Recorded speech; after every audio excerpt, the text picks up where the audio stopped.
The film begins with a teenage boy and father fishing together.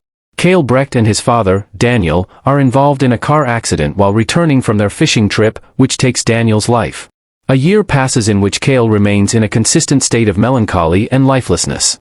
One day near the end of the school year, he is reprimanded by his Spanish teacher, Señor Gutierrez, for sleeping during class.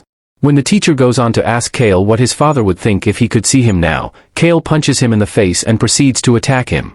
For this assault, which under normal circumstances could lead to a year in a juvenile detention center, he is sentenced by a sympathetic judge to a 3-month house arrest period with an ankle monitor and a proximity sensor, which prohibit him from roaming beyond the boundaries of his house and yard.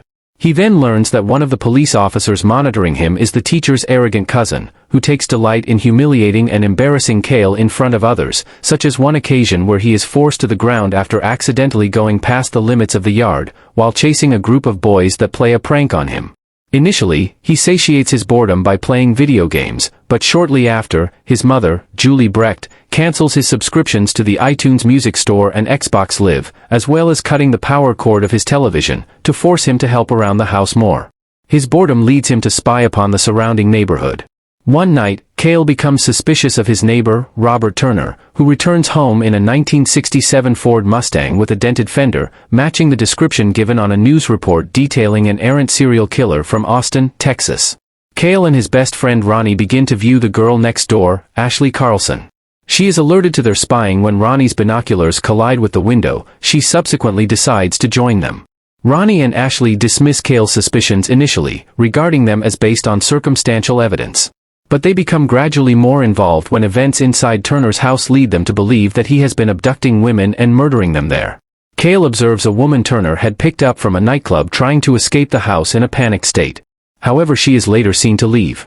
Thinking nothing is wrong, Ashley has a party, which Cale ruins by blasting Minnie Riperton music out his window. After Cale and Ashley have a conversation, they start making out.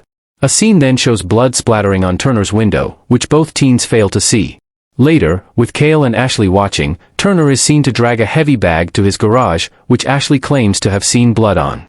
Cale insists that Ronnie break into Turner's car to get his garage door opener to continue investigating. While Turner is at the store to buy a shovel, Ronnie retrieves the garage door opener code but unfortunately leaves his cell phone behind. That night, Cale keeps spying on Turner and leaves messages on Ronnie's cell phone. When Ronnie discovers that he left his cell phone in Turner's car, they attempt to get it back by opening the garage door. They do this successfully and Ronnie finds the bag and says he can see hair in addition to blood, leading the two of them to conclude that it really does contain a human body. The garage door is suddenly shut and Ronnie hides in the house while Cale attempts to rescue him, in the process, alerting the police to the breach of his house arrest. As the police arrive, they search the house and discover that Ronnie does not seem to be anywhere inside. Checking the garage reveals that the bag contains the remains of a deer that Turner had hit on the interstate. Cale fears Ronnie is dead, but later discovers that he escaped, unharmed, fearing that he would be caught if he stayed and confessed to breaking into the house. Cale's mother Julie then goes across the street to talk to Turner herself, in hopes of steering him away from pressing charges.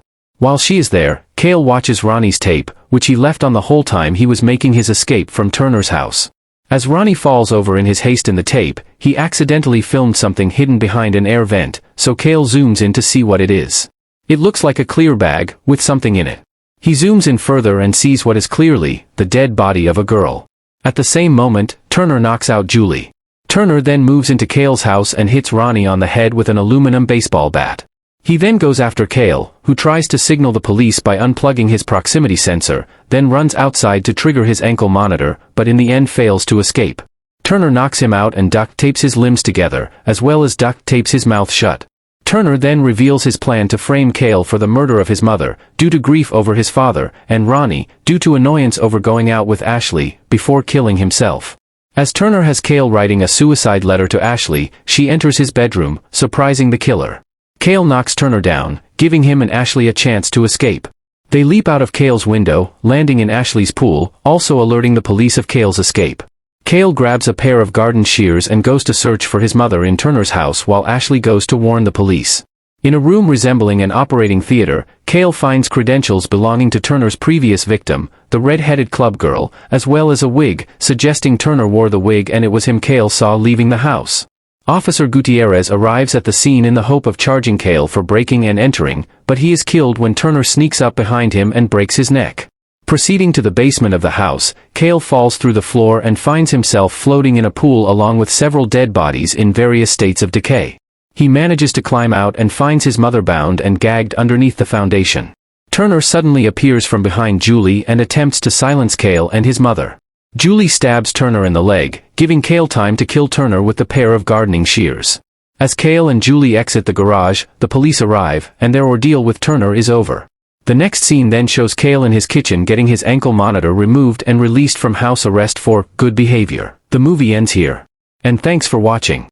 Don't forget to subscribe to the channel so you don't miss any great upcoming movies.